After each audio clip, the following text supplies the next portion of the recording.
राम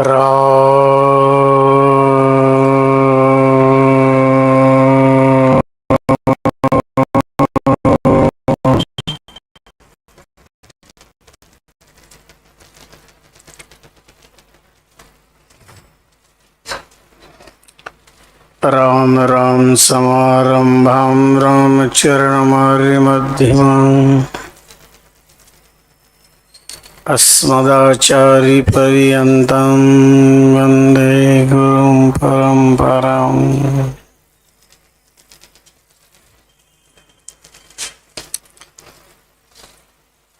निरञ्जनं निराकारं निर्विकारं सनातनं सर्वज्ञं निर्गुणं रामं भूयो भूयो नमाम्यहम्।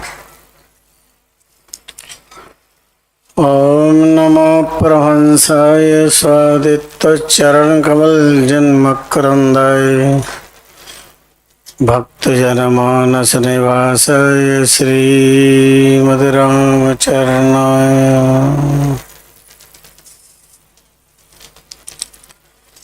इयं ब्रह्मा वरुणेन्द्ररुद्रमरुतः स्तनवन्तदेवस्तवैरं वायदेही साङ्गपदक्रमोपनिषदैर्गायन्ति यं सामगाः।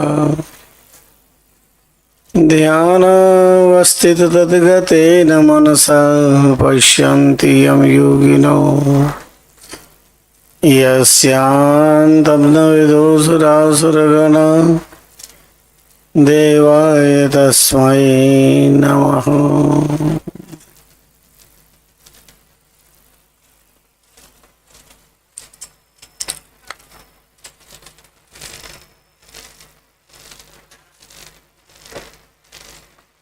यो अन्तःप्रवेशं मम वाचिमां प्रक्षुप्तां सञ्जीवयत्यखिलशक्तिधरस्वधाम्ना अन्याश्च हस्तचरणशृणोत्तगादीन् प्राणान् नमो भगवते पुरुषाय तुभ्यम्।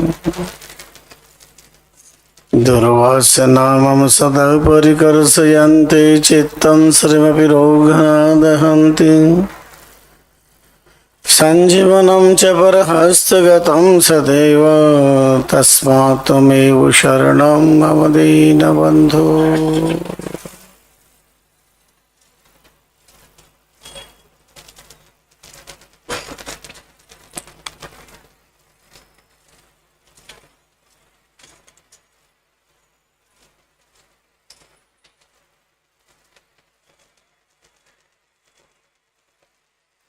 कर्पूरगौरं करुणावतारं संसारसारं भुजगेन्द्रहारं सदा वसन्तं हृदयारविन्दे भवं भवानी सहितं नमामि।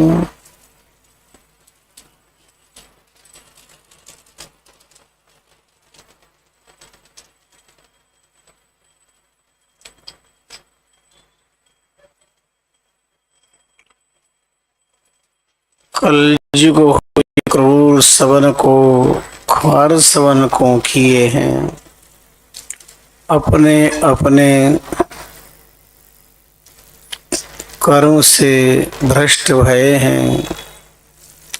दर्शन कर्षण करे भगत सो जगत समावे, वर्णोश्रम के लोग कर्म चांडाल गावे।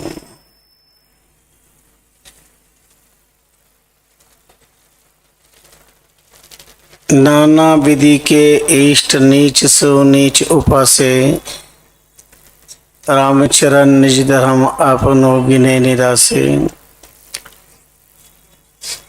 वाम मार्गी और सिरवी गह मार्ग अनंत,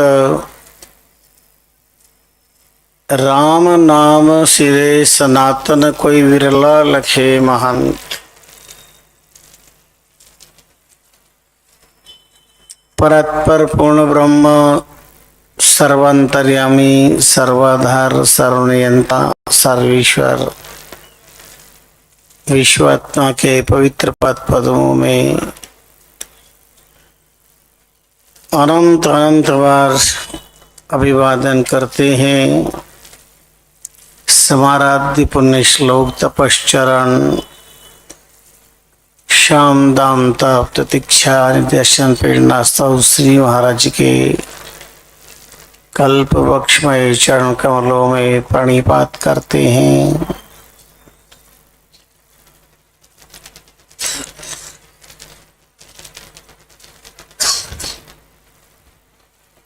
श्रद्धा भक्ति प्रीति पुरस्सर मुनि चतुष्टय की तप साधना से धन्या रामदारा की पवन भूमि का रचकन आत्म उद्धारक है। वंदन करते हैं राम रस रसिक पावन संत जन।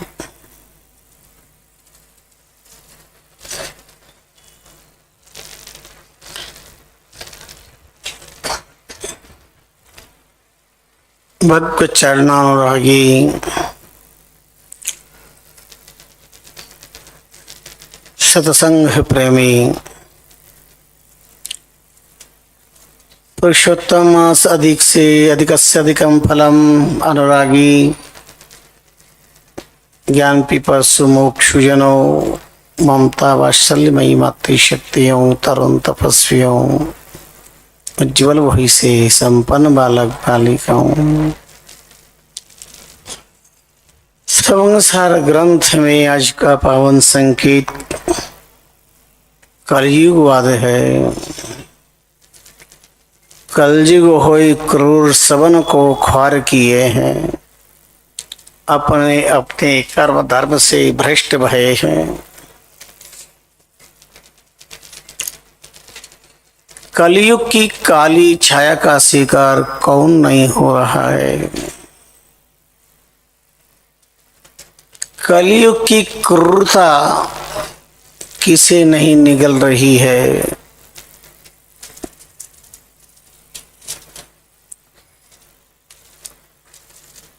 अपने अपने धर्म कर्म से भ्रष्ट भये हैं।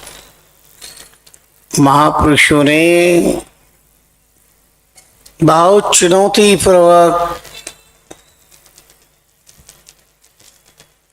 सत्य को चैलेंज पूर्वक कहा है। नीचे से ऊपर तक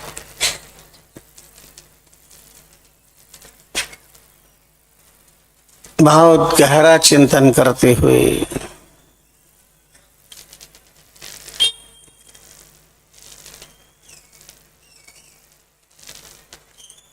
क्रूर शब्द और ख्वार शब्द का प्रयोग किया है। ध्यान दीजिए, कलयुग होए क्रूर सबन को ख्वार किए हैं। क्रूरता के बाद में ख्वार नाम है नष्ट होना, विनाश होना। क्रूरता विनाश का विषय है।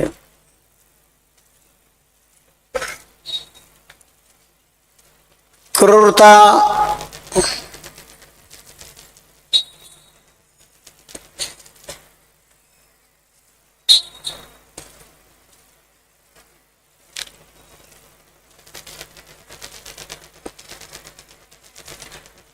क्रोध की पराकाष्ठा का नाम है।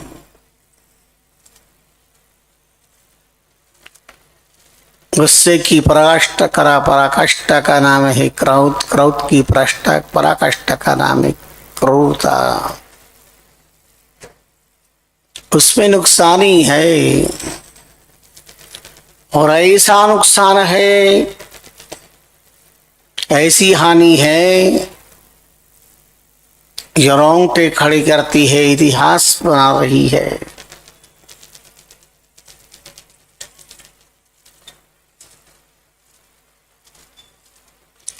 वर्तमान समय में क्रूर कर्म छिपे हुए नहीं हैं।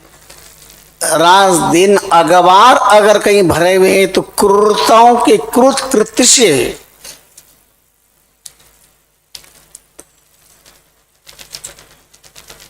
कभी कभी तो आत्मा कांप उठती है।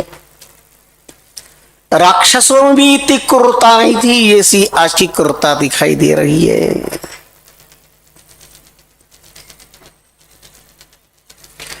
उनका भी एक अपना धर्म होता है। पर इस कलयुग के अंदर जो क्रूरता दिखाई दे रही है,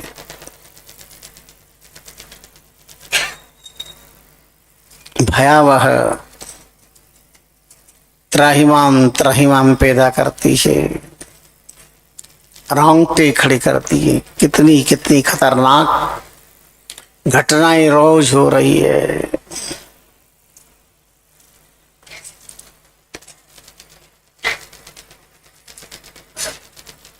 यहां तक कि सारी क्रूरताओं की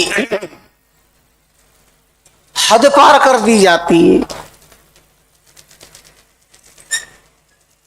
कितना अत्याचार मातृ शक्तियों के साथ होता है, नारी शक्ति के साथ कितना भीषण अत्याचार, क्रूरता की सारी सीमाएं लांघ दी जाती। उन्हें क्या मिलता है? क्या किसी मां से उन लोगों ने जन्म नहीं लिया? क्या उनकी पत्नी नहीं होती, बहनें नहीं होती है, बेटियां नहीं होती है? क्या वो समाज में सांस नहीं लेते हैं? क्या उनकी आत्मा एक पल के लिए भी खुद को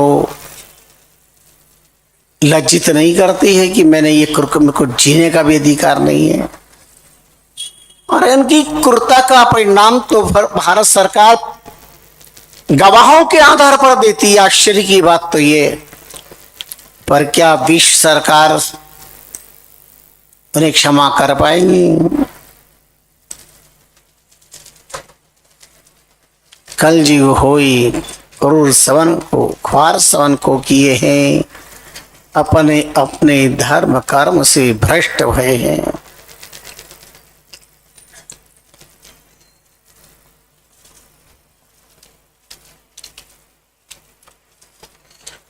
क्या प्रभाव है कलयुग का? दर्शन कर्षण करें।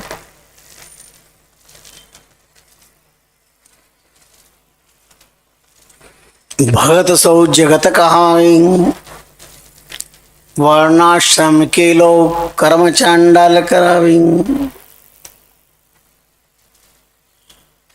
जिनका काम भगवत आराधना है, साधना है, जिन्होंने सब कुछ त्याग के संन्यास लिया है, भगवान के पवित्र वैश को धारण किया है, वो खेती कर रहे हैं। दर्शन कर्षण करे का मतलब ये है, अध्यात्म का चोला पहन करके जीवन अध्यात्म में होना चाहिए, लेकिन नाना प्रकार जो भगत है वो जगत की तरफ मिल रहे हैं। उनकी वेशभूषाएं संसार की, लगता ही नहीं कि संत किसे कहें, कैसे कहें, क्या पहचाने, कब वस्त्र परिवर्तन कर लेते हैं पता नहीं। कोई डर नहीं, कोई भय नहीं, न परमात्मा का, न अपने धर्म का, न धर्म गुरुओं का। स्वच्छंदाचार है घोर कलयुग। हमें ये पसंद नहीं है, ये रंग हमें पसंद नहीं है, हमारी मर्जी ये रंग। तो तुम्हारी मन पसंद तो दुनिया में रहो ना, फिर रोज रंग बिरंगे कपड़े पहनो, कौन मना करता है? पर अपने मन की पसंद की बात करने के लिए साधु के नाम पर कलंक क्यों? तुम्हारी मन पसंद के लिए साधु बने हो। स्वामी जी ने बहुत अंतिम दर्द तो व्यक्त किया है, पर उनकी बुद्धि पर भी लानत है। जो परंपरा, जो जिस समुदाय जो है वही वंदनीय है।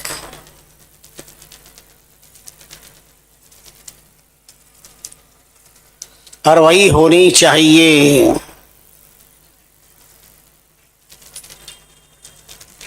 एक बंधन में तुम बंधे भी हो,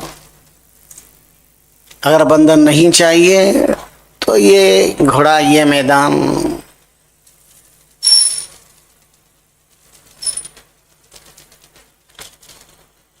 हमारी भारतीय सेनाओं की एक रेस होती है, जल सेना की, थल सेना की, वायु सेना की। फिर उनमें भी थल सेना में भी कई प्रकार की अलग अलग प्रकार की मिलिट्री होती है, पुलिस की अलग अलग वर्दी होती है, पर बिल्कुल एक जैसी होती है। उसमें कोई कहे कि नहीं मैं ऐसा नहीं इस कलर का पहनूंगा, ये पहनूंगा, तो कहेंगे अपनी राधा को याद करो, जाओ। राखी नहीं बांधी जाती, इस बात का डर नहीं होता है चला जाएगा तो हमारे देश की रक्षा कौन करेगा। तो अमुक के रहने से संप्रदाय जिंदा रहेगा, अगर ये किसी की धारणा है तो उसकी बुद्धि पे पत्थर है। अगर मर्यादा नहीं रहेगी तो समुदाय कैसे रहेगा, संविधान नहीं रहेगा तो राष्ट्र कैसे रहेगा, इस बात का ख्याल करना चाहिए। दर्शन कर्षण करे भगत सो जगत समावे। साधु की भाषा, साधु का उठना, साधु का बैठना, जगत की तरह सारी प्रक्रिया सब कुछ है, वही सब व्यवहार है। तो एक संत में जगत में क्या अंतर, फिर जरूरत क्या पड़ी। तुम भी व्यापार आदि कर रहे हो, संसार भी कर रहा है, तो भी संसार में ही रहो ना। अच्छे व्यापारी बनना है तो संसार में रहो। भगवान ने कृपा की, तुमको बहुपार के रास्ते पर लगाया, पर तुम व्यापारी बन रहे, लोगों को व्यापारी सिखा रहे हो, तो फिर व्यापारी ही बनो। फिर बहुपार के नाम पर कलंक क्यों। इसलिए आज की नई पीढ़ियों में बहुत ज्यादा प्रश्नवाचक चिन्ह है। बहुत सारी परंपरा होती है, ये हमें पसंद नहीं है, नहीं पसंद है तो तुम्हें पसंद नहीं है तो हमें भी तुम पसंद नहीं हो। फिर तथाकथित उनके दल बनते हैं, उनके अपनी टीमें बनती हैं, उनके ही मांझने के लोग होते, कुलवान खानदानवान, गुरु कृपा गुरु संस्कृति में चलने वाले कभी भी ऐसा नहीं कहते। वो जानते हैं कि हम गलत कर रहे हैं, ये भी पता है कि है गलत, पर मूछ का सवाल, ये अज्ञान है, ये थोड़े दिन की चकाचौंधी है। परमात्मा उन्हें क्षमा नहीं करते, उन्हें अपने आप अपने कर्मों का फल कहीं न कहीं मिल जाता है, उन्हें चोट लगती है, जानते हैं वो। समाज में ही उनका आदर नहीं होता। फिर जो स्वच्छंदाचारी होते हैं समाज के द्वारा आदरित नहीं होते।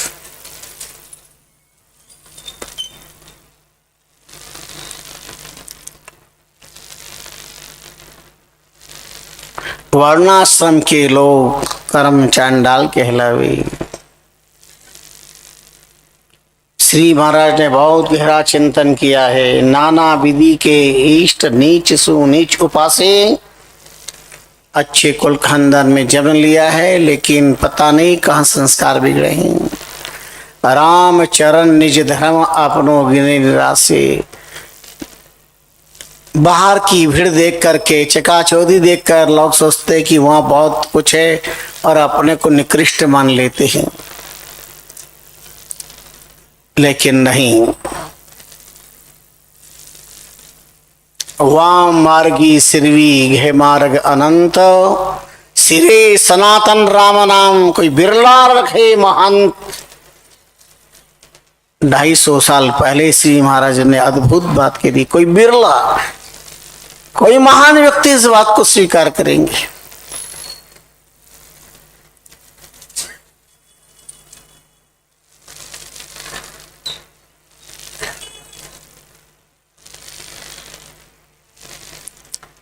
अन्यत्र भी महापुरुषों ने बहुत कुछ संकेत किया है।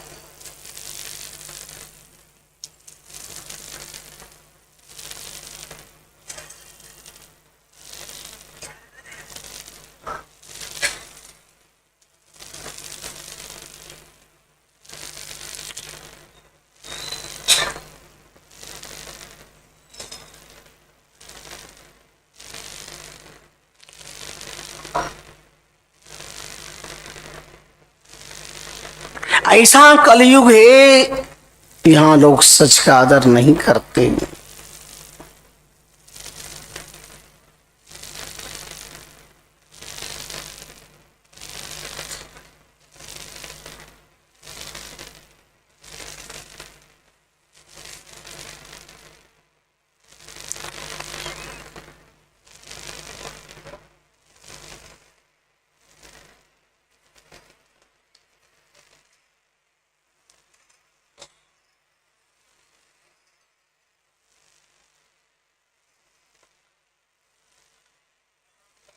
दम्भ कपट पाखंड झूठ झूठा मनमाई।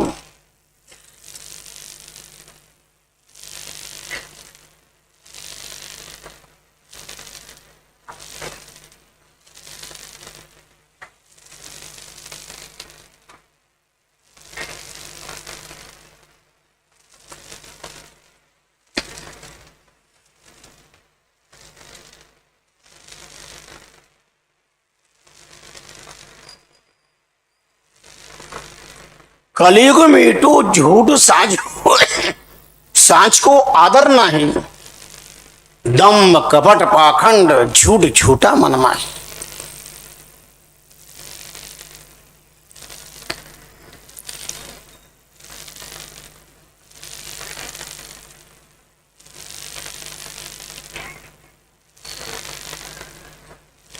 सत्पुरुषा से बेन चैन सु खेचा तानी,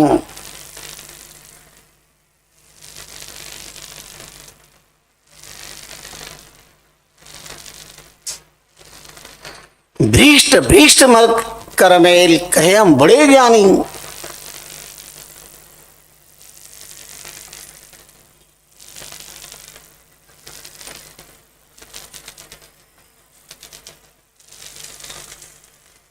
चोर हाथ रात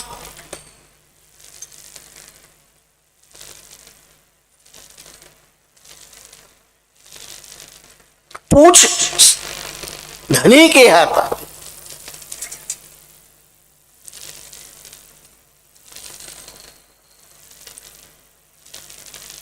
राया घर घोर अंधार न्याय चोरा मन भावे। बिना सुजाति ना बने ऊंच नीच कर जोई, राम चरण सत साधवा गो से ही सुख होए।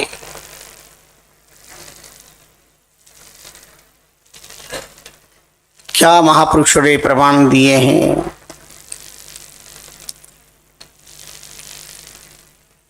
ये महापुरुषों की वाणी है, एक एक अक्षर सत्य सत्य सत्य दिखाई दे रहा है।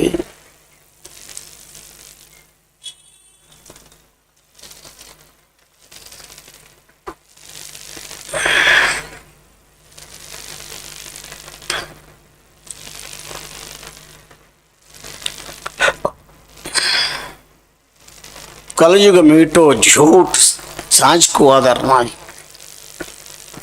कलयुग में जो जितना झूठ बोलने में पारंगत है, समाज में उसको बहुत महान माना जाता है, उसका आदर है।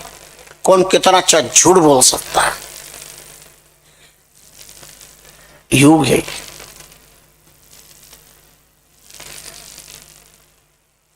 एक व्यक्ति ने, मिलिट्री का जवान था, उसने अपने अफसर को एक पत्र लिखा, मेरी पत्नी सख्त बीमार है, मुझे छुट्टी दी जाए। एप्लीकेशन लिखी। अफसर ने एप्लीकेशन पढ़ी और कहा ठीक है, हम पता लगाते हैं घर पे आपकी पत्नी कब से बीमार है, कितनी बीमार है और कब तक बीमार रहेगी। तलाश करके फिर हम आपको जैसा होगा वैसी छुट्टी दी जाएगी।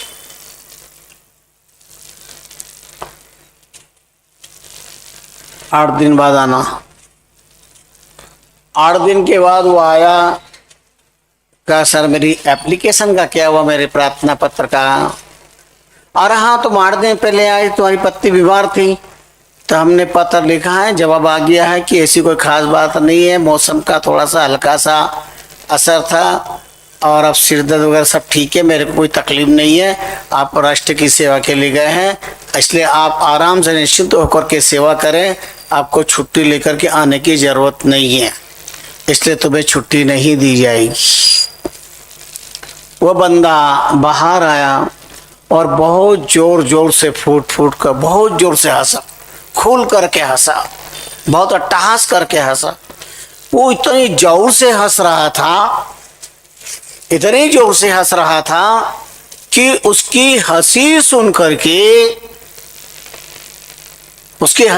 करके अफसर बाहर आया तो देखा मस्त हंस रहा जोर से। तो वो हंस क्यों रहे भाई, तो हंस इतनी जोर से हंसने का कारण क्या? उनका रहने दो, कारण मैं बताऊंगा तो आप भी नहीं रह पाओगे, तो भी बोलो क्या कारण है। बोले सर मैं कुंवारा हूं।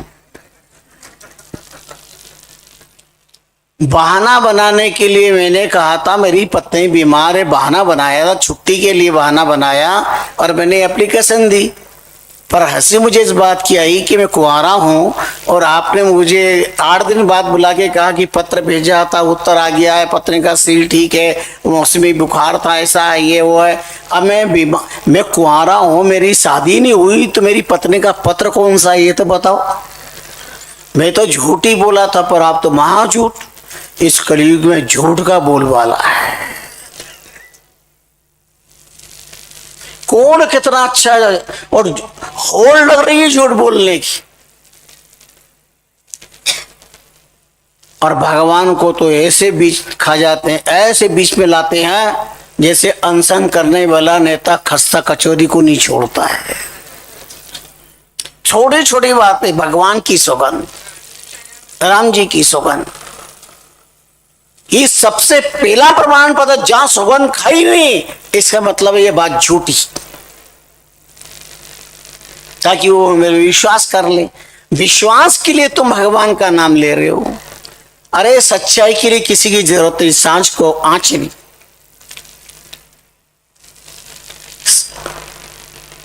सांच सत्य किसी के प्रमाण पत्र का मोहताज नहीं है, सत्य तो सत्य है। Truth is truth, God is God, परमात्मा परमात्मा है, ईश्वर ईश्वर है, सत्य सत्य है।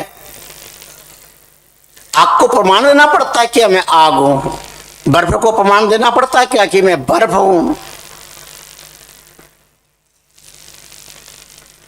नहीं।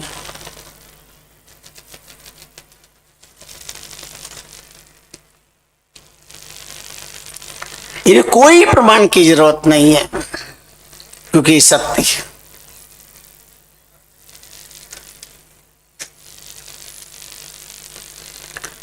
शास्त्रों में लिखा है कलयुग का प्रभाव क्या होगा।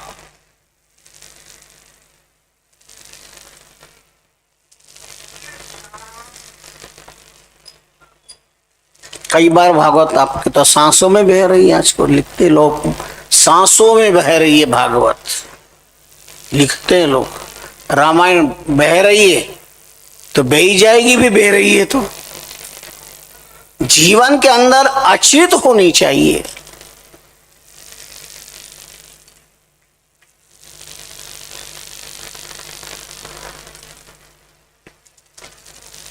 कलयुग में ये बड़े बड़े वट वृक्ष वगैरह ये सब छोटे छोटे हो जाएंगे, लिखा है शास्त्र।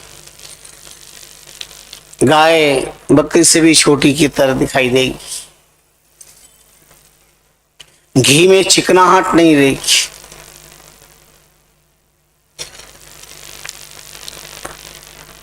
दूध तत्व रहित दिखाई देगा।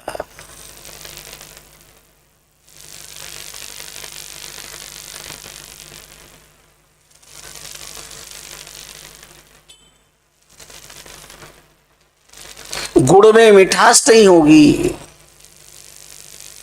मिष्ठान कहलाते हैं लेकिन उसे मिठास नहीं रहेगी, एक मधुरता रही दिखाई देगा गन्ना। वो प्रकृति से मीठा होता है, पर प्रकृति पर भी ऐसा असर हो जाएगा।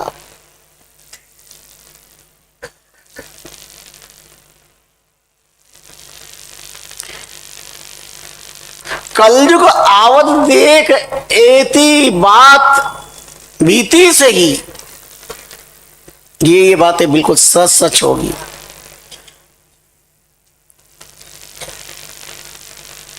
विप्रन से वेद,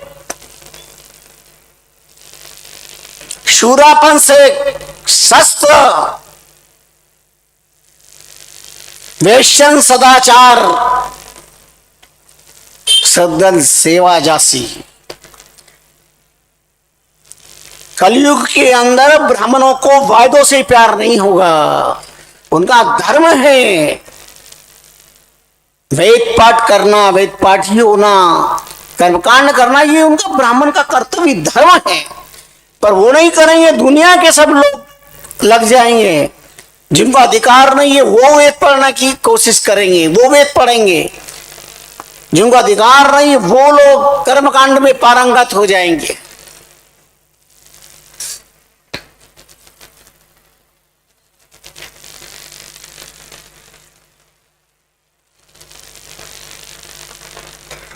पर ब्राह्मणों के हाथों से वेद खिसकता हुआ दिखाई देगा। ये कलयुग का प्रभाव कितना बड़ा दुर्भाग्य होगा। वेद पाठशालाएं हैं यहाँ पर, कितने लोग, तुम्हारे कितने बच्चे वेद पढ़ते हैं?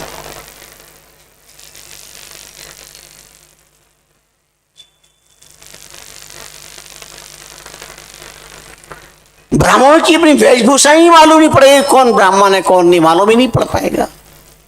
शिखा समाप्त हो जाएगी, जनेऊ समाप्त हो जाएगी। ये हमारे विप्र के सूत्र हैं, ये चिन्ह है। क्षत्रिय जो धर्म रक्षा के लिए शस्त्र रखेंगे, वह केवल धन रक्षा के लिए, स्वार्थ के लिए शस्त्र चलाएंगे।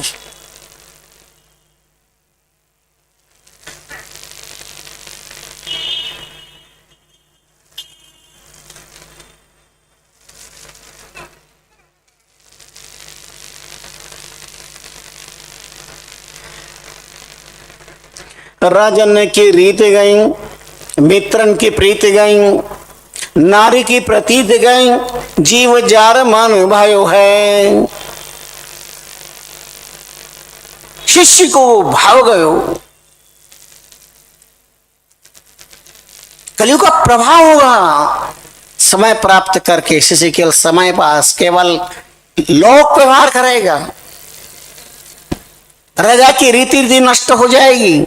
सत्पुरुषों के वाक्य कभी निष्फल नहीं जा सकते।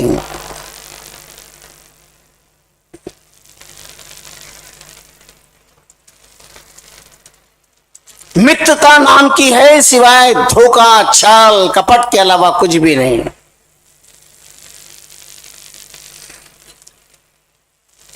नारी की प्रतीत गई, विश्वास नाम की चीज खत्म हो चुकी है। पति की पेटी पर अगर 8 लीवर का ताला है तो पत्नी के कमरे पर अलीगढ़ का 12 लीवर का ताला लगा होगा। ये विश्वास अविश्वास का ही तो प्रतीक है किस बात का?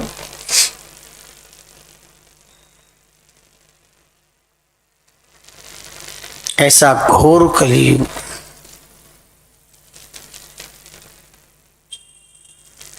कलयुग आवत एती बात बीती सही।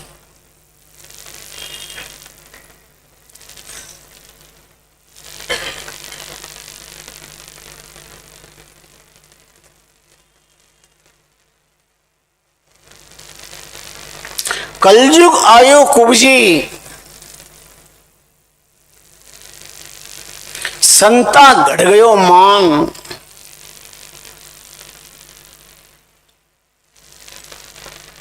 दारू तो घर घर पहुंचे, चरणामृत केवल स्थान।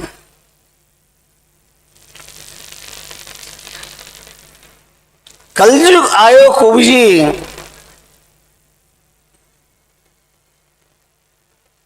उड़ गई धर्म की धूर, पहले चेला सामा आवता, अब सामा आवे गुर। पहले आगे जो बैठती थी वो सास, पीछे बैठे बहू, आगे बैठे पिता, पीछे बैठे वो बेटा। आगे सबसे पहले आए शिष्य, बाद में आए वो गुरु। अब पहले आए वो गुरु, बाद में पहले आए गुरु, बाद में आए वो शिष्य। ये कलयुग का प्रभाव है। व्यक्ति दुनिया के काम करेगा, लेकिन अपनी मान मर्यादा, अपनी अपना कर्तव्य लोग दिखावा दिखाएंगे। कितना सत्पुरुषों ने सच कहा है, एक शब्द सच कहा है। सबका अपना समय होता हर चीज का, कौन सा काम कौन से वक्त करना चाहिए।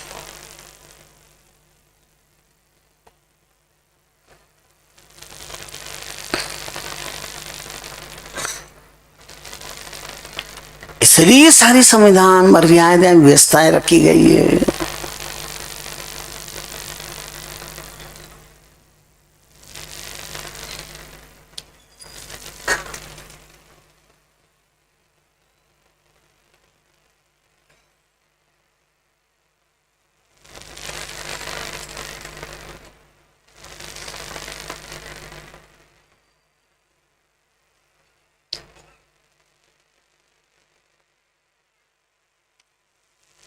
खूब जी महात्मा हुए, उन्होंने कलियुग का बहुत वर्णन किया है, बड़ा अनूठा अद्भुत वर्णन किया।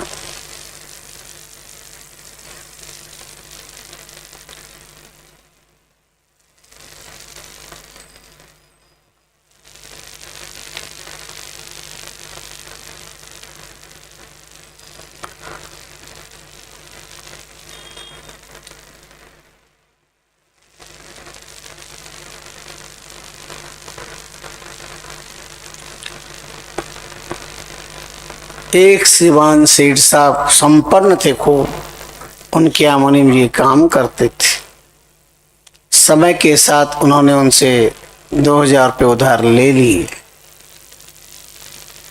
उन्होंने बही खाता में लिख दिए। इतने ब्याज से इन्होंने 2000 रुपये लिए मुनीम जी ने। सही की बात, महीने 2 महीने बाद सेठ साहब दुनिया से चले गए। उनका एक बार छोटा सा इकलौता बेटा था। पूरे परिवार को, समाज को बड़ा दुख हुआ। सेठ जी बड़े उदार महामना थे, पीछे भी कोई संभालने वाला नहीं, पर धीरे धीरे सब साफ हुआ।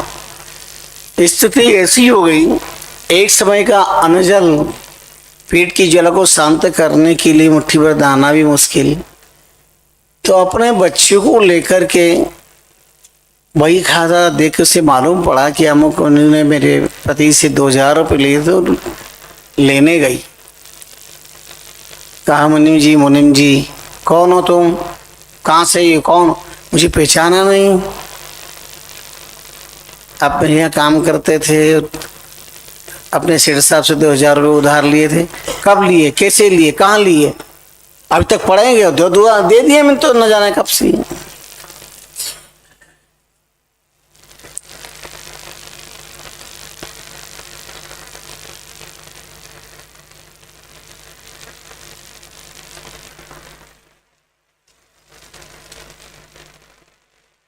भीड़ इकट्ठी हो गई, मैं इनकी वजह, इसके पैसे मैं ले, मैं ऐसा दिख रहा हूं। दुनिया इकट्ठी होती, आप जानते हो मजमा लगता है। पूछो से क्या प्रमाण है। उसने कहा मेरी इकलौती संतान है ये, मैं इसके माथे पे हाथ रख के कहने के लिए तैयार हूं। बोले हाँ कहो, दिलवाओ इससे।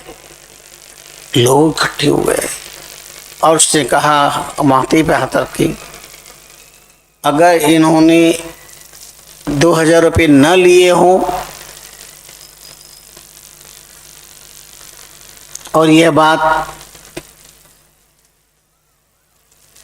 सच है तो मेरा बेटा जिंदा रहे और झूठ तो मेरा बेटा इस वक्त मर जाए।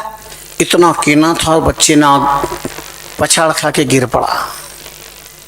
लो देखा, सुहाग तो उजड़ा उजड़ा, गोद भी उजाड़ ली खुद ने अपनी। ये कर्मों का खेल। अब सब लोग सांच को क्या आंच, सब उन्हीं के पक्ष में थे। यातना जीवन में जब परिस्थितियां प्रतिकूल होती है, यस्य देवम दक्षिणम, जब देव प्रतिकूल होता है तो कल्प वृक्ष भी पलाश बन जाता है, कामधेनु साधारण गो बन जाती है, चिंतामणि कांच का टुकड़ा बन जाता है। सभी विपरीत दिखाई देता जब भाग्य प्रतिकूल होता है। अब लोगों ने भला बुरा बोलना शुरू किया। वो अपने मरे बेटे की लाश को लेकर के आंसू बहाती नियति की तरफ देखा, दृष्टि की तरफ चल दी।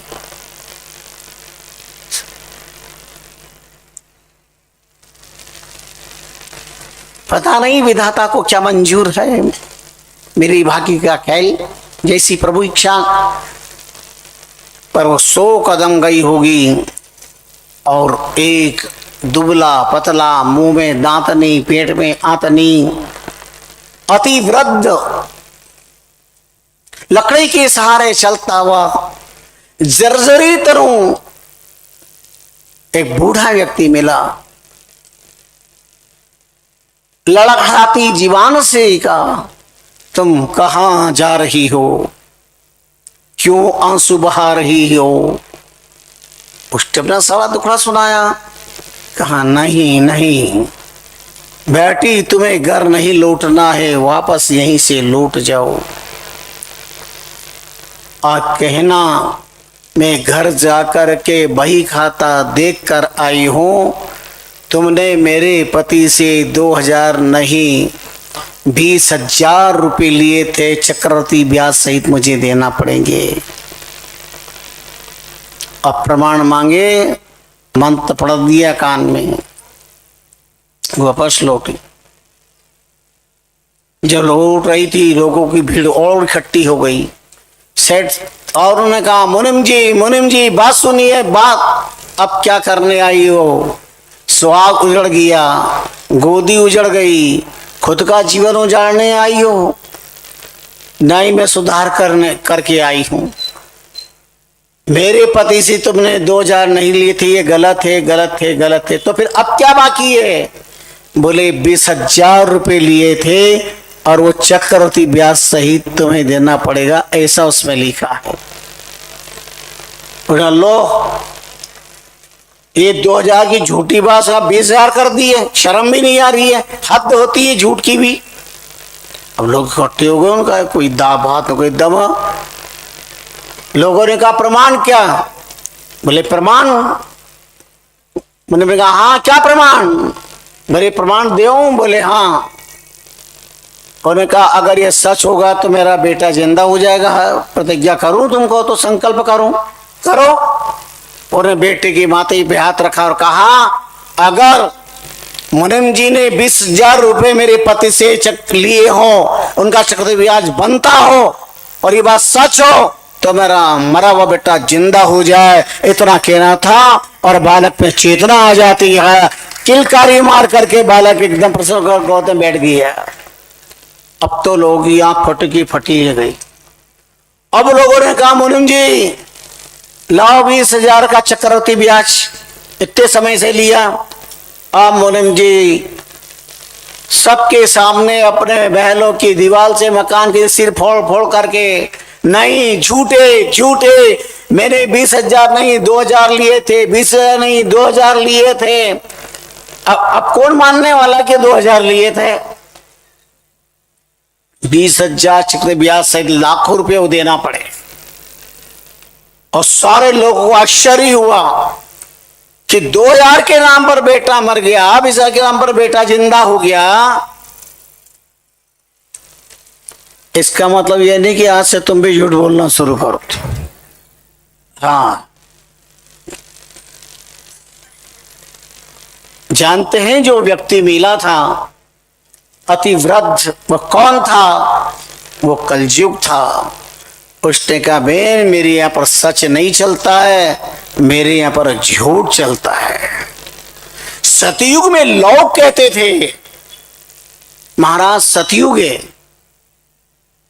सतयुग में लोग कहते थे धर्मयुग था, लोग कहते थे सतयुग है, हम झूठ नहीं बोल सकते। आज कलयुग में लोग कहते हैं हम सच नहीं बोल सकते, सच नहीं बोल सकते।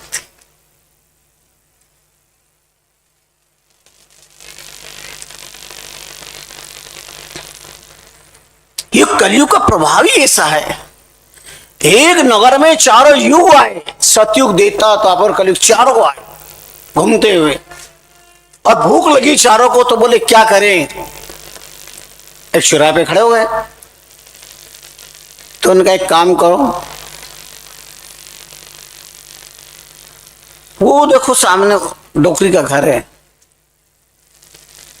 वहां जाओ और भिक्षा मांग लो, एक एक करके जाओ। बढ़िया अधिक मास था, खीर पूड़ी वगैरह माल वगैरह बना रखे थे डोकरी ने। सतयुग गया और भिक्षा मांगी, तो उन्होंने कहा कौन हो तुम। बोले हम राहगीर है, भूख लग रही है हमें। तो अच्छा, तो ठीक है मैं जिमा तो दूंगी, पर एक शर्त है, पेट भर के जिमाऊंगी, पर एक शर्त है, ऐसी बात सुनाओ जो कभी नहीं सुनी हो। सतयुग ने कहा वो ऐसी मेरे पास तो कोई बात नहीं है। तो बोले जाओ रामजी जी हरबाज जी लौट जाओ, मैं तुम्हें नहीं जिमा सकती। सतयुग लौट गया। त्रेता आया, उससे भी यही कहा, लौट गया। द्वापर आया, उससे भी कहा तुम कौन। बोले राहगीर। बोले ऐसी कोई बात सुनाओ कि जो मैंने नहीं सुनी हो, वह भी लौट गया। कलयुग ने कहा तुम रुको, मैं जाता हूं। और कलयुग गया, कहा मैया राम राम, आओ आओ बीरा राम राम, क्या बात है, भूख लग रही है मैया जोर से, ऐसी कोई बात सुना जो कभी नहीं सुनी हो। मेरे पास तो ढेर सारी ऐसी बात है।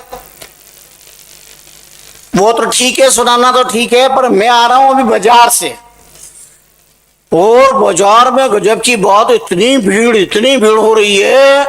मेरे काय की भीड़ हो रही है बीरा।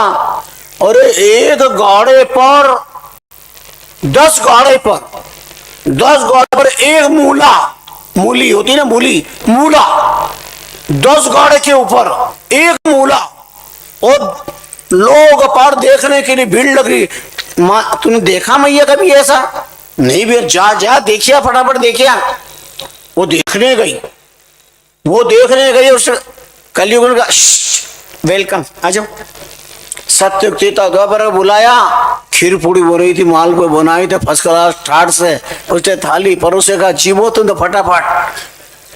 ओ सत्युग त्रेता द्वापर ने कहा आराम से तुम जाओ प्रस्थान करो। और ठाट से कलयुग ने अभी खूब प्रेम से पाया।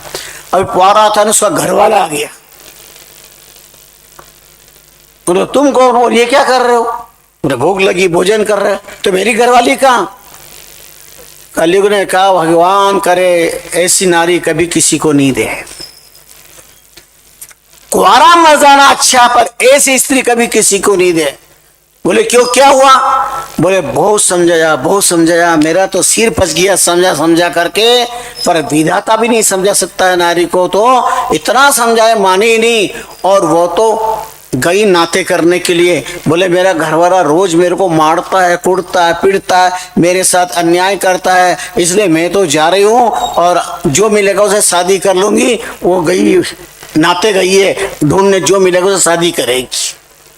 उसकी ये औकात, ले लकड़ी और वो चला वहां बाजार में, और वो उधर से घूम फिर के आ रही। मोला उला काय का मिलना था, वहां पे कुछ नहीं मिलना था, वो तो बाजार में घूम रही थी उधर। और इधर वो आ गई, ए कहाँ घूम रही है, कहाँ जा रही है, क्या कर रही है, और मेरे को छोड़ कर नाते जा रही है। दे लकड़ी 2 4 5, और लोग इकट्ठे हो गए। अरे इसको क्यों मार रहा, ये समझती क्या आपने, मेरे को छोड़ के जा रही है, ऐसे कैसे छोड़ के जाएगी? अरे मैं कहाँ जा रही हूँ, मुझे क्यों मार रहे हो?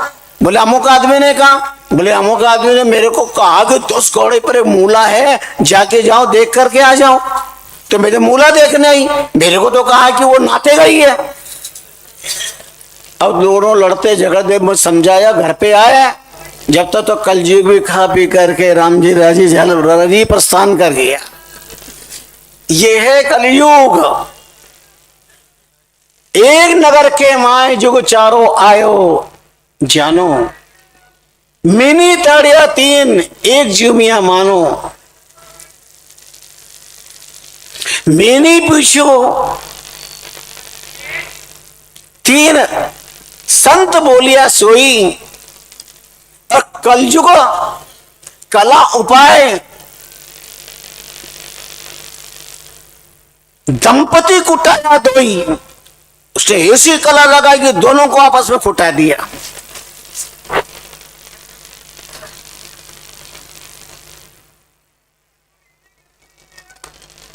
ये कलयुग, कलयुग।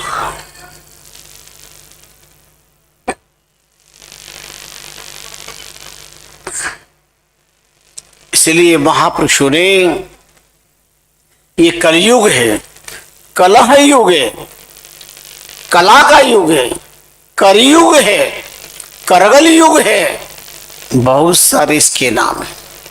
पर कलयुग को कलयुग से नाम साधना करके राम की कृपा से कला युग बनाइए।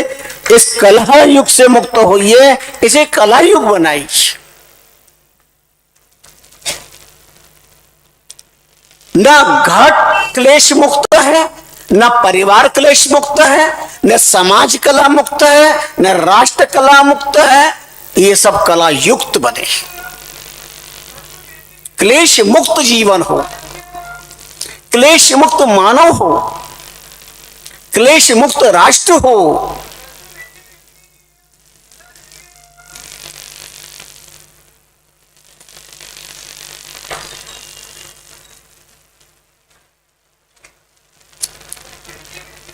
इतिहास साक्ष्य है, जब पांडवों को शासन प्राप्त हुआ और द्वारकाधीश पधार रहे थे, तो माता कुंती रो पड़ी और पांडवों ने भी कहा हमें शासन नहीं चाहिए, राज्य नहीं चाहिए। क्योंकि प्रभु जब राज्य होता है तो आप प्रस्थान कर जाते हैं। आपके बिना राज्य क्या करे, किस काम का, आपकी कृपा चाहिए। भगवान ने कहा पांडव अभी कर लो राज, आने वाला सविता भयावह ब्याल कराल कलिकाल वाला होगा कि तुम राज कर नहीं पाओगे, ठीक से कर नहीं पाओगे।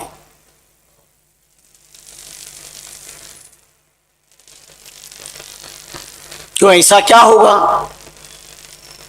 बोले आने वाला युग बहुत खतरनाक कलयुग का संकेत। कैसा होगा? तो पांचों पांडवों को अलग अलग भेज दिए घूमने के, जाओ जिधर इच्छा घूम पर के और शाम को आओ। और पांडव भ्रमण करके आ जाते हैं। शाम को भगवान विराजमान है, महाराज युधिष्ठिर आए, उनसे पूछा आगे भ्रमण करके, बोले हाँ। तो जिस दिशा में गए थे कुछ देखा था?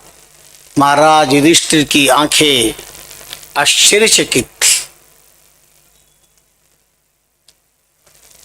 उन्होंने कहा परमात्मा तो सर्वत्र विद्यमान, उनसे क्या ज्ञात है, क्या छिपा है? बोले हाँ प्रभु देखा।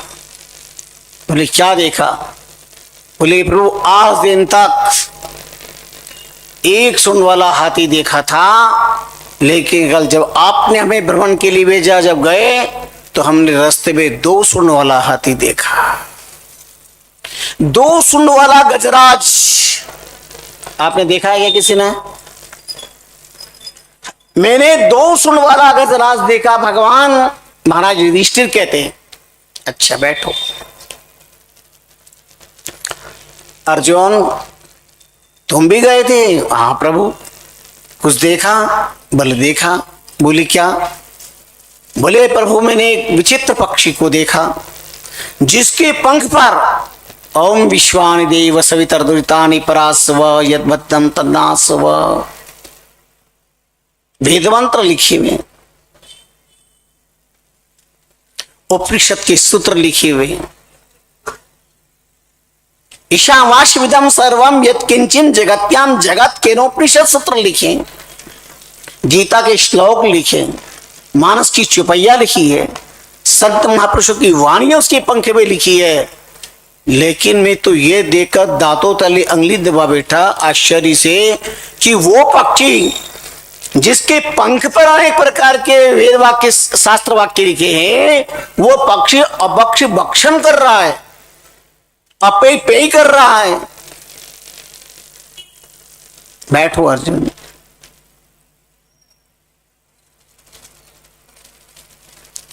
भीम तुमने कुछ देखा? बोले सरकार क्या निवेदन करूं, मैं जिस दिशा में गया था वहां चलते चलते अचानक मेरे कदम रुक गए। 3 कुएं हैं पास पास में। पहले कुएं में पानी है, उसके पास वाला कुआं खाली है और उसके पास वाले कुएं में पानी है। बड़ा आश्चर्य हुआ। बैठो भीम। नकोल तुमने कुछ देखा? बोले अजब और गजब दृश्य देखा। बोले क्या देखा? बोले प्रभु मैं चल रहा था, चलते चलते अचानक में क्या है, गौ माता ने बछड़े को जन्म दिया, पर जन्मते ही बछड़ा गौ माता को भक्षण करना चाहता है। बैठो बेटा।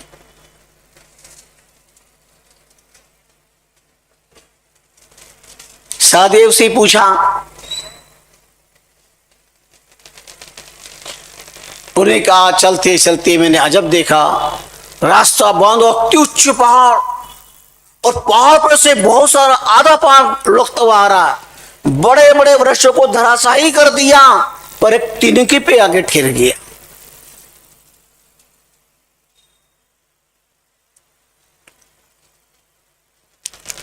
बहुत अच्छी बात है। बैठो पांडव। भगवान पांचों पांडवों की तरफ अमृत की नजर से निहारते हैं और अद्भुत दृष्टि से निहारते हुए कहते हैं,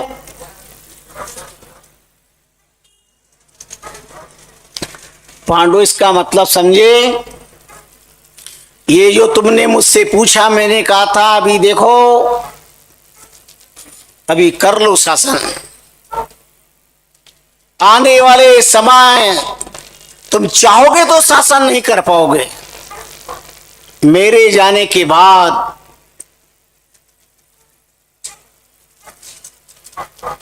इस धरती पर ऐसा कलयुग आएगा, उसकी ये पिक्चर है, ये टेलर है, ये टेलर है, पिक्चर तो बहुत तगड़ी होगी। 2 सूंड वाले हाथी, व्यक्ति 2 मुंह की बात करेगा।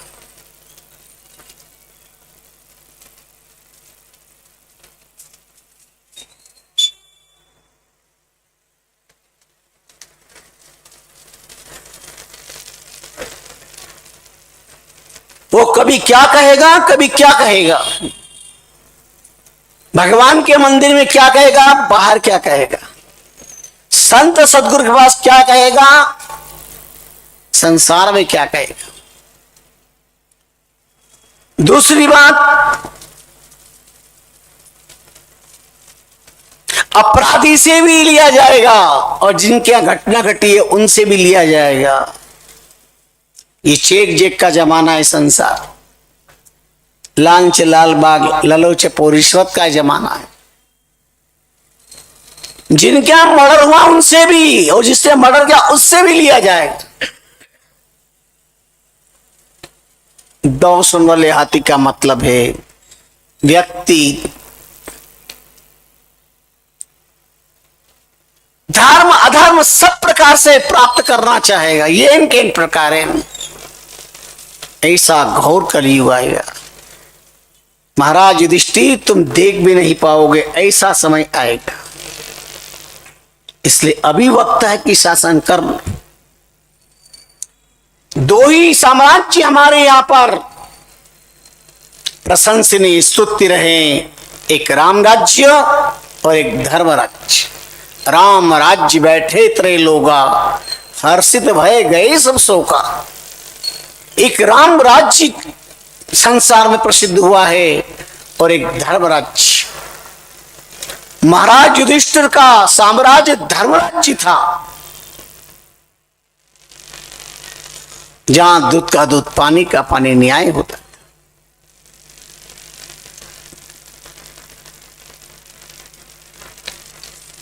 तो कलयुग की पहली निशानी होगी, व्यक्ति के वचन का कोई पतवारा नहीं होगा।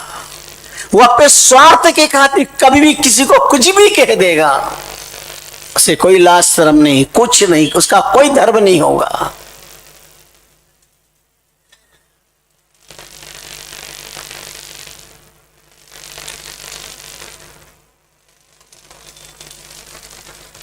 दूसरा, अर्जुन, तुमने पक्षी के पंख पर अनेक शास्त्र वाक्य देखे, वेदमंत, उपनिषद सूत्र, मानस चौपाई, गीता के श्लोक। इस कलयुग में मनुष्य शास्त्र श्रवण करेगा, चौपाइयां गुनगुनाएगा, भजन बोलेगा, बाहर से सब दिखने वाले धार्मिक आयोजन प्रक्रिया दिखेगी, पर वो अभक्ष भक्षण करने वाला होगा और अपेय पेय करने वाला होगा। अच्छे अच्छे कुल खानदान में भी, उच्च कुल में भी कोई समय तो डर और भय था, अब किसका डर और किसका भय? अब तो बोले उसको डर और भय।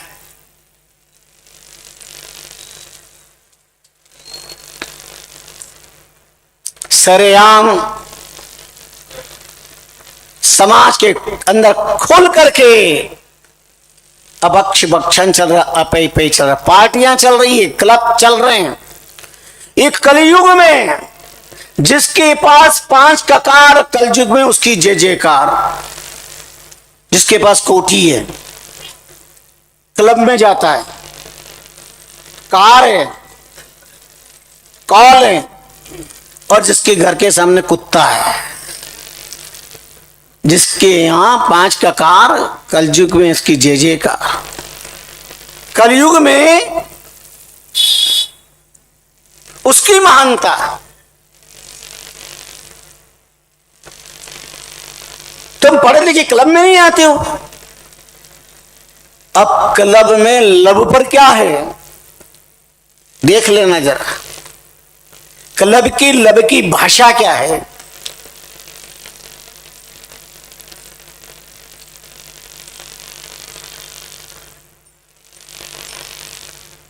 नाच गान, स्वच्छंदाचार, आहार भ्रष्ट, व्यवहार भ्रष्ट, ये साक्षरवादों का ये जीवन है। कहां संस्कार पड़ेंगे? व्यक्ति इसमें अपनी शान समझता है, जीवन बर्बादी के कगार पर, और से अपनी शान समझता है। लानत है इसी जिंदगी को। पर ये कलयुग का प्रभाव, कलयुग का प्रभाव होगा ऐसा।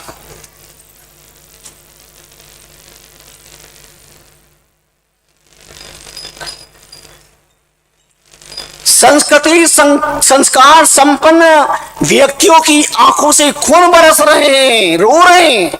कोड मारे, किसको कहे? माँ बाप बेचारे बैठे हो चुपचाप, क्या करें? महाराज इकलौती संतान है, क्या करें? अब इकलौती संतान है, क्या करें? नरक में डालें? बेटा चाहिए, बेटा चाहिए, बेटा चाहिए, फिर बाद में रोते हैं, हे भगवान ये घर में बेटा दिया कि बिच्छू दिया है?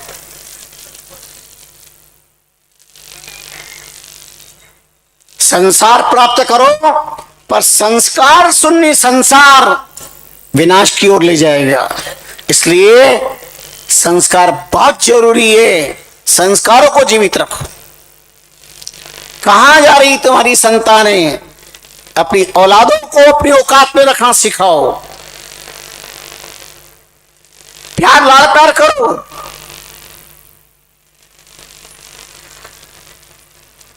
लेकिन विकृतियों का द्वार न खटखटाएं। अच्छे कुल खानदान में अच्छे मानव जीवन और वो भी अच्छी जगह जन्म मिला है। निकृष्ट लोग उत्कृष्टता का व्यवहार कर रहे हैं। ऐसे ऐसे जाति समाज लोगों ने जिनके जीवन में इसके बिना चलता नहीं, उन्होंने संकल्प कर लिया कोई हमारी जाति में अगर शराब को हाथ लगाएगा उसको जाति से बाहर कर देंगे। साधारण निकृष्ट लोग उत्कृष्ट हो गए और आज अच्छे अच्छे ब्राह्मण वैश्य है। कोई समाज ऐसा जो सेना तान करके गया हम ऊंची जाति के और हमारे यहां पर इस प्रकार की भ्रष्टता नहीं है। आज कोई सेना तान के कहने की ताकत नहीं रखता है। क्या ये साक्षरवाद है?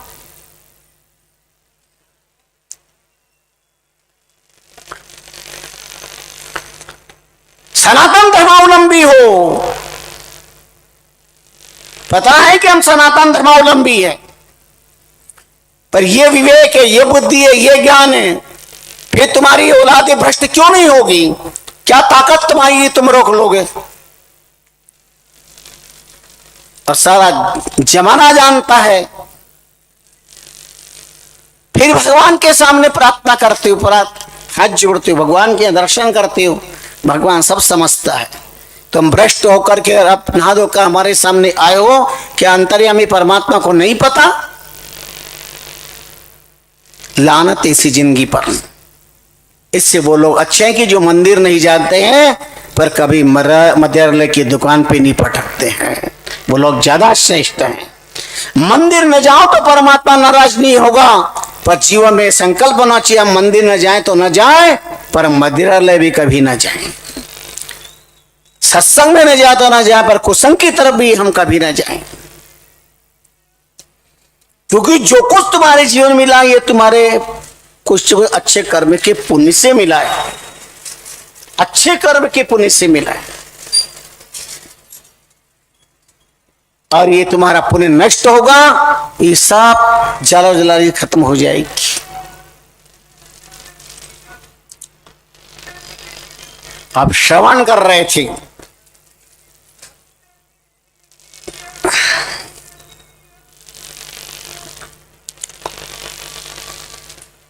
महाराज दर्धनवा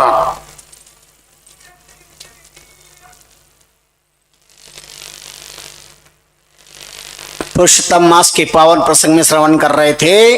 महाराज दर्धनवा एक पक्षी के इस श्लोक जो बार बार बोला जा रहा था उन्हें चिंतित कर दिया, अंजल छुड़ गया, नींद हो गई। महर्षि नारद ने पूछा नारायण से कि फिर प्रभु हुआ क्या? उन्होंने कहा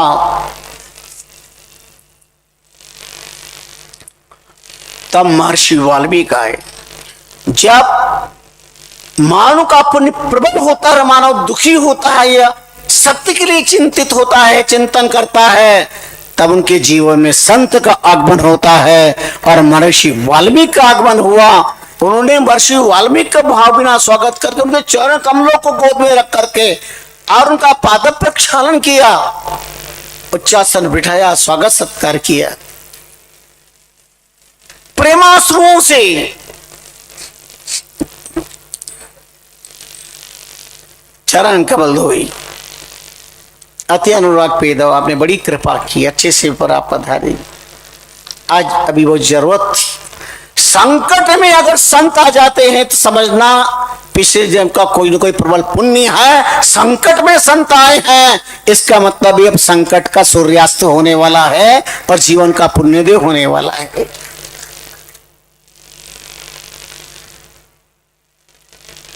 और उन्होंने अपना आत्म दुख निवेदित किया। भगवान तालाब के किनारे पर बैठा और एक तोता अद्भुत बात कह करके मेरे चित्त को झकझोर देता है।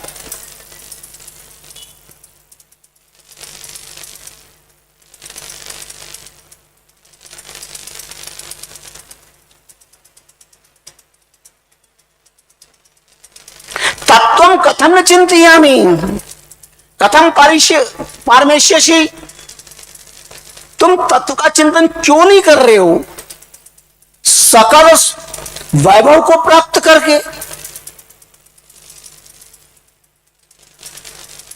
कैसे भवसागर से पार होंगे। और अगर मेरे मन में आया ये सुंदर पत्नी, ये राज, ये वैभव, ये चारुमती कन्या, ये चाचर बेटे और ये सारा प्रजा का सुख, ये किस पुण्य से मुझे मिला है? आप कृपा करके मुझे बताइए। मेरे मन में ये सबसे बड़ी भावना है। संत से हमेशा अपने जीवन की अध्यात्म की बात करो। संत से सांसारिक बात और दुनिया के पृष्ठ पक्ष की अपेक्षा आत्मकल्याण के प्रश्न पूछेंगे, आपका भी समय सार्थक होगा और संत का भी समय सार्थक करेंगे। अन्न के कण का, पसीने के धन का और संत के क्षण का अधिक से अधिक सदुपयोग करना चाहिए, अधिक से अधिक सदुपयोग करना चाहिए। महर्षि वाल्मीकि ने ध्यान किया और ध्यान करके और बड़ी गहराई से सब कुछ जाना और कहा, हे राजा दर्धनवा, इस जन्म में तुम सम्राट बने हुए हो।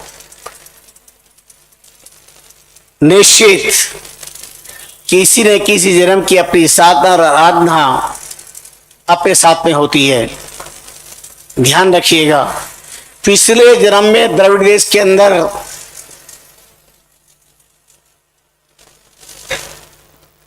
तुम सुदेव नाम के ब्राह्मण थे।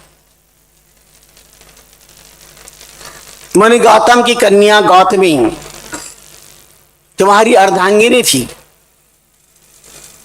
और सरल स्वभाव तुम्हारा, भगवान के लाडली भक्त थे। बहुत अच्छी साधना तुम्हारी चल रही थी, पर संतान का अभाव था। तो तुमने अपनी पत्नी से कहा, देवी, अपने विवाह को इतना समय हो गया, संतान का मुख नहीं देखा। क्या जीवन के अंदर संतान नहीं होगी? क्या मैं उसका मुख नहीं देख पाऊंगा? क्या उसका विवाह नहीं कर पाऊंगा? क्या उसे मैं वैदिक ज्ञान नहीं दे पाऊंगा? क्या वेद विद्यालय में उसको पढ़ा नहीं पाऊंगा? क्या उसे भारतीय संस्कृति का महान व्यक्ति नहीं बना पाऊंगा?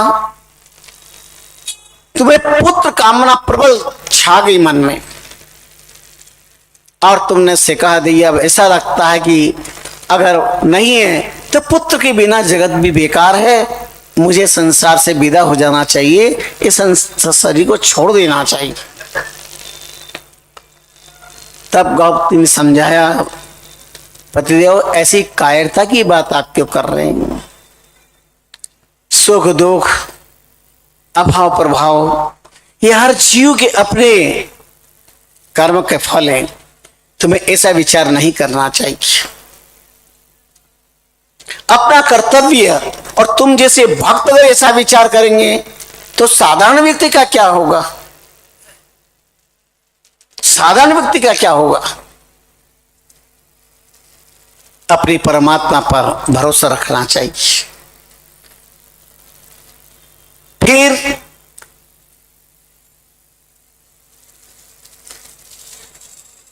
महाराज चित्रकेतु के अनंत रानियों के बाद में भी संतान नहीं थे, और संतान मिली तो उसे क्या सुख मिल पाया? महर्षि नारद और अंगिरा जैसे ऋषियों ने सत्य का बोध करवाया था। संतान तो दिलाई, पर उसी संतान से तत्व बोध करवा दिया था। नाम रहे निज नाम से, नाम नाम से जाए, नाम सप्त कुल तारना, नाम सप्त कुल खाए। संतान से नाम नहीं रहता है, संतान देने वाले भगवान की साधना से दुनिया में नाम रहता है। जिन्होंने भगवान नाम की साधना की है संसार में, उनका नाम है। मीरा के कौन सी खो खो की क्रिकेट की टीम तैयार थी? आज दुनिया में मीरा का नाम है। ध्रुव प्रहलाद ने साधना करी थी, इसलिए उनका नाम है। नाम रहे निज नाम से, नाम नाम से जाए।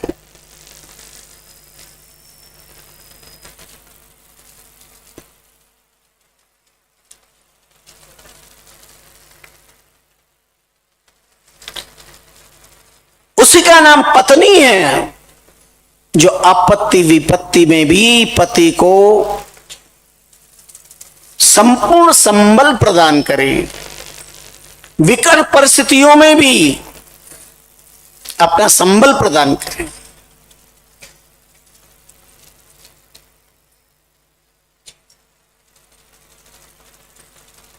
अपना जीवन भक्ति में लगाओ। और सुदेव ब्राह्मण बड़े दक्षित होकर के भगवत आराधना में लग गए। ऐसी साधना आराधना करी, भगवान की साधना कभी भी निष्फल नहीं जाती है।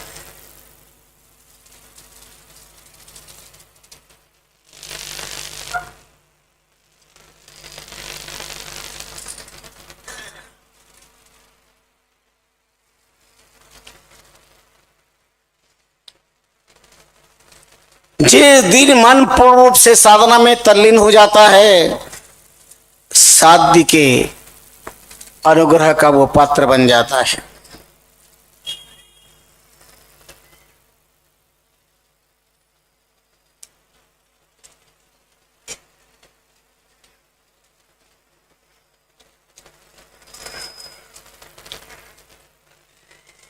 भगवत भक्ति करते करते हजारों साल बीत गए और साक्षात भगवान चार भुजानाथ प्रकट होकर के और दर्शन देकर कहते हैं, भक्तराज वरम रूही, मैं तुझसे बहुत प्रसन्न हूं, वरदान मांग। आंख खोल के देखा तो साक्षात परमात्मा सामने। अगर भक्ति का ये सामर्थ्य ना होता तो कौन भगवान की आराधना करता? आज भगवान की अलौकिक कृपा से भगवत दर्शन का सौभाग्य प्राप्त हुआ। जो चाहे से तू मांग ले मेरे से।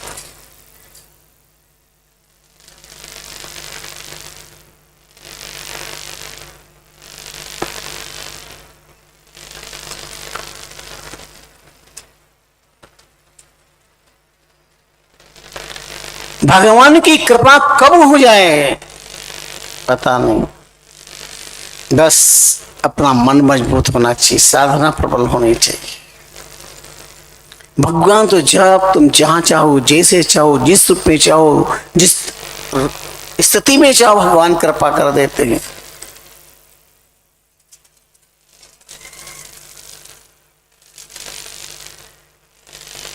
फिर ये सावन का महीना चल रहा है, अधिक मास चल रहा है, सोमवार है।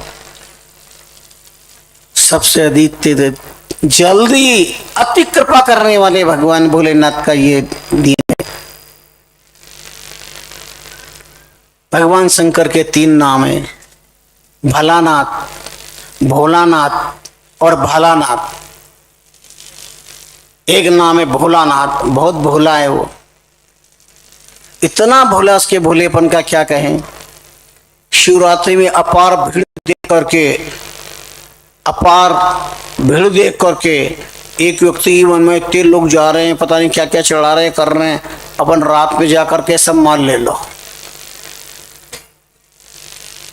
दूसरे दिन आया और वहां करके देखा तो वो तो सब आनंद मंगल था, कुछ ही नहीं मिला उसे, लेकिन छत्र था सोने का शिवलिंग के ऊपर, पर टेबल कुर्सी कुछ नहीं था, और वो थोड़ा ऊंचा ऊपर तक था। उन्हें कैसे क्या करें क्या नहीं करें, उसे कुछ नहीं सूझा। भगवान शंकर के माथे पे चढ़ गया और छत्र उतारने लगते में आवाज आई, भक्तराज हम तेरे बहुत खुश है, मांग मांग मांग, क्या चाहिए मांग ले मांग ले। घबराया एकदम और नीचे उतर गया। मंदिर में से आवाज आ रही है, मांग जल्दी मांग। जा कहाँ रहा है? बोले आप। अरे मैं कौन, जिस पे तू चढ़ा वही मैं। तू छूटा प्रभु, मैं तो चोर हूं, लुटेरा हूं, माल लेने आया था।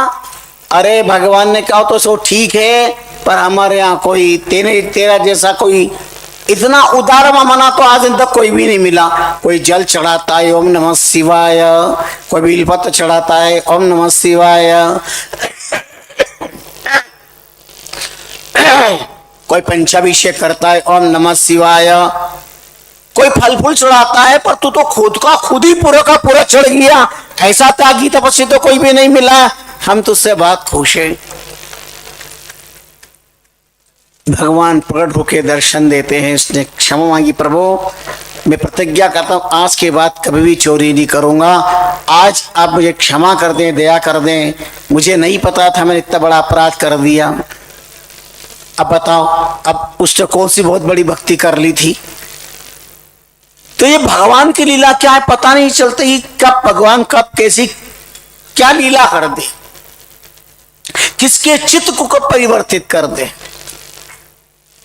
चोर भी भगवान के द्वार पर पहुंचे चोरी की नियत से, तो भगवान कहते रोज आने की क्या जरूरत है, ले मेरा दर्शन कर ले तो निहाल हो जाएगा, तेरा जीवन धन्य हो जाएगा।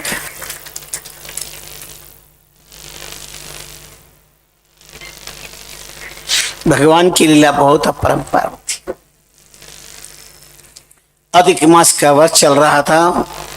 एक मृगनी का जोड़ा नदी किनारे रहता, उन्होंने लोगों को नदी में स्नान करते देखा, कथा सुनते देखा। अब देखो पशु जीवन है, पार्वती जी को पूजन करते देखा। तो मृगनी से कहा ये मनुष्य होकर कितना तान पुण्य कितना कर रहे हैं, अपन तो कुछ भी नहीं कर सकते, तो अपन एक काम करो, अपन भी स्नान का तो लाभ ले ही लो। अब वो मृगनी पानी की तरफ जाए तो डर लगे, तो मृगनी का एक तरीका मैं बताऊं। बोले वो क्या? बोले ये सब स्नान कर रहे हैं ना, और ये लकड़ी का जो पुल बना हुआ है ये इनके चढ़ने का, ये स्नान करके कपड़े जब बदलते रखते हैं ना, अपन नीचे बैठ जाते छुप करके, तो ऊपर से पानी जाएगा, वो पानी अपने पे गिरेगा, अपना स्नान आराम से हो जाएगा, डूबने का भी खतरा नहीं होगा, और आराम से अपने नदी का स्नान भी हो जाएगा। अब वो उसके अंदर आराम से स्नान कर लेते। तो बोले ये लोग तो दान पुण्य वगैरह पूजन कर रहे हैं, अपन मन ही मन प्रणाम कर लो। तो ये दान पुण्य वगैरह कर रहे, अपन ने पास किया है, अपने पास कोई इंसान की भाषा भी नहीं, क्या दान पुण्य करें। बोले वो देखो एक गाय है जो 2 दिन से भूखी है, अपन के लिए चारा ला के दे दो। तो मेरे बड़ी दूध से चारा ला के उसके पास डालते रहे, चारा लाते डाल देते, चारा लाता डाल देते। 2 दिन की भूखी गाय मृग इलाके में चारा डाला गया, वो चारा खा खा करके पुष्ट होकर के और रोग से भी मुक्त हो गई और मस्त हो गई। और ऐसे करते करते व्रत का दिन पूरा होने आया, 1 दिन बाकी, और गौ माता ने मृग से कहा कि तुमने पूरे महीने मेरी सेवा की है, मुझ भूखी गाय को तुमने जीवन दान दिया है, कल भगवान की कृपा होगी और भगवान यहाँ पे प्रकट होंगे। तुम एक काम करना, रस्सी लेकर अपने गले में फंदा डाल देना और मरने का अभ्यास कर, एक ड्रामा कर रहा, और तुरंत भगवान पधार जाएंगे और तुम्हें मृग से मानव जीवन प्रदान कर देंगे, क्योंकि तुम्हारा बहुत बड़ा पुण्य है। अब पशु को भी देखो इतना बड़ा ज्ञान हो जाता है, तो उनका बात तो इन्हें बहुत अच्छी कह, पर रस्सी कहां से लेके आए हम तो मृग। उनका वो देखो वो रस्सी पड़ी, झट उनको समझ में आ गई, रस्सी लिया जहर से लटका दी, ऐसा फंदा टाइप बना दिया। रात को भगवान पधारे और तुरंत उन्होंने गले में डाल करके और लटकने की झूलने की कोशिश करे, और पुरुषोत्तम भगवान प्रकट हो गए। मृगनी से कहा अरे तुमने तो जी पूरे समय तक व्रत का उपास किया, नदी में स्नान किया, पूजन अर्चन किया, कथा सुनी, ये पुण्य कोई नैश थोड़ी ही होगा क्या? जाओ तुमको हम मनुष्य बनाते हैं। और दोनों मृगनी को सुंदर स्त्री पुरुष बना करके, मनुष्य बना करके और अपना कृपा का पात्र बना दिया। विमान बुलाया और विमान के अंदर उनको बिठाया, स्वयं भगवान विराजमान हुए और सब लोगों को देखते हुए विमान बिठा करके अपने वैकुंठ धाम की तरफ जो है प्रस्थान कर जाते हैं। अब आप देखो ये तो मेरे पशु का जोड़ा था, लेकिन